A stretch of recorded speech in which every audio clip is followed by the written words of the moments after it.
Hello boys and girls, welcome back into the art room at Streams. I am so excited to see all of you. For our second lesson at home, we are going to be talking about why artists do different types of artwork.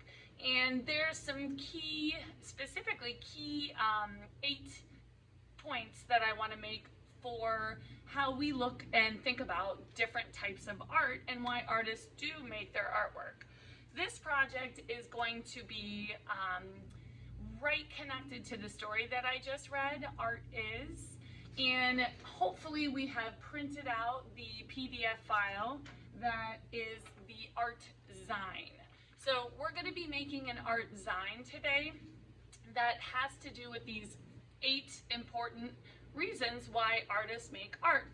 The first one is, let's see here, let me go in order here, is when artists make art, they want you to feel something. So if they're trying to express how they are feeling, I know Picasso during his blue period, he was really sad. So he used colors to show and work through his emotions with blue, with other sad images, because we all have rough days and it's how you handle that. I know for myself, I enjoy doing artwork and having myself feel better or work through that feeling. You don't want to hold those feelings in because they come out in bad in other ways. So doing artwork to help you with your feelings is wonderful.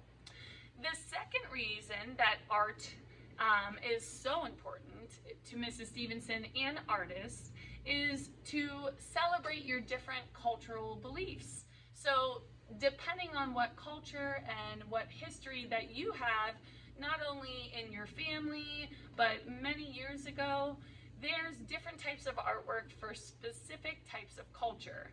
I know that for thousands and thousands of years, there's different types of traditions that different cultures share. And I'm very excited to see maybe possibly something that you and your family share that will come out in your artwork. The third reason that artists create artwork is to tell a story. So what is it that is your story? Maybe you want to tell a story about how I know we just did our superhero powers, how you share your superhero power. So sometimes artists use words and images, sometimes artists only use a picture, and that is absolutely perfect. If Mrs. Stevenson did not have this amazing job of teaching you kids art, I don't know what I would do with myself. I don't know where I would share all my stories. So I love to hear all of your stories in your artwork.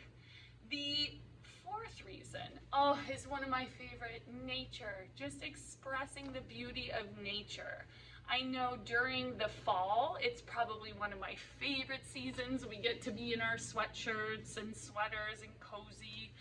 We see all the beautiful warm colors of our fall leaves change right in front of us. Sometimes, especially during the quarantine time when we were all at home, I would have my son Julius and daughter Simone, we would go for a nature walk and just take it all in. And sometimes we would bring our sketchbook just to be able to jot down all the beautiful things around us. So sometimes artists create just a beautiful picture being inspired by nature. Our fifth reason is to capture a historical event.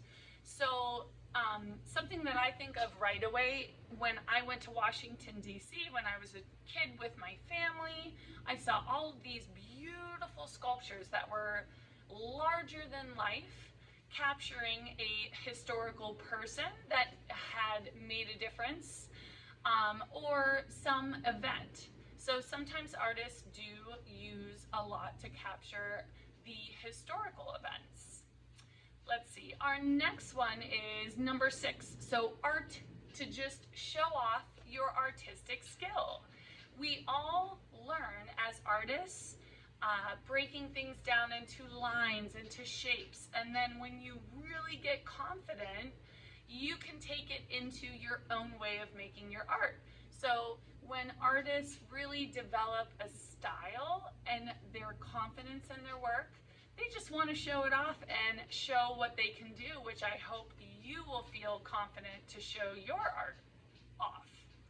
Let's see here. The 7th one is to bring attention to everyday objects. So Mrs. Stevenson always thinks about Andy Warhol. We have the Andy Warhol Museum in Pittsburgh and the Campbell soup can. Before Andy Warhol created a picture of the Campbell soup can, it was just a can. But then he brought it to life into a piece of artwork. You could see many different artists use scissors, or we've drawn glue bottles or art tools that have just been everyday objects coming to life in art. So bringing life to everyday objects. Our 8th one is probably Mrs. Stevenson's favorite one.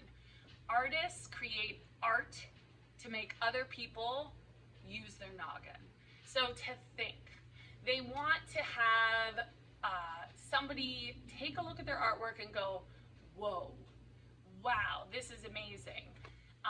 It could be to think about what's going on in the world, whether they like what's happening or not. One of the other pieces that draws to Mrs. Stevenson's mind is, again, Picasso. He was a pretty amazing artist and thinker. He did a picture called Guernica, and it wasn't a picture, it was a huge painting, a mural on the side of a wall, and it was talking about a specific war that happened and his thoughts on that.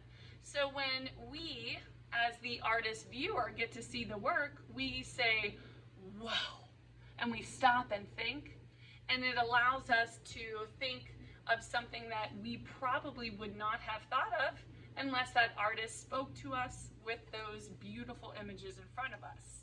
And sometimes maybe not so beautiful images, but definitely something for us to think about.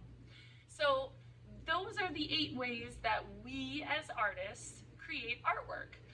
I am so excited to show you this art zine because it's really cool and you get to show me your 8 ways, and I'm going to show you with our next video how we're going to fold our paper to create our mini zine. So I'll see you back in a moment. Bye-bye.